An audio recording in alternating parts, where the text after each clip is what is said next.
আরেকটা জিনিস আপনাদেরকে দেখাবো। আসসালামু আলাইকুম। দেখতে পাচ্ছ আজকের চিক্স, একদিনের চিক্সের কত গতি দেখো, কত নাইস লাগছে এই পোলট্রি ফার্মে। এক্ষুনি আমি লাভিয়েছি একটা ম্যাজিক ফিগার আপনাদের সামনে আমি দেখাচ্ছি। কেউ কেউ ভিডিও থেকে চোখ সরাবেন না।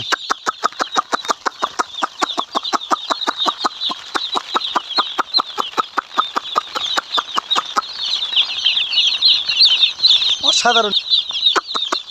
আবার দেখে নেবো আরেকটা বোর্ডিংয়ে। এদের প্রথম এইভাবে শিক্ষা করতে হয়। শিক্ষা করার পর এই মুরগি আপনি যেখানে হাঁক দিয়ে বলবেন হাঁকবে, যেখানে পেশাব করতে বলবেন পেশাব করবে, যেখানে খেতে বলবেন সেখানেই খাবে। শুধু আপনার ওপরে ডিপেন্ড করছে এই পোলট্রি মুরগির চাষ। কত নাইস দেখো, ওদেরকে দেখাবো, যেটা অসাধারণ।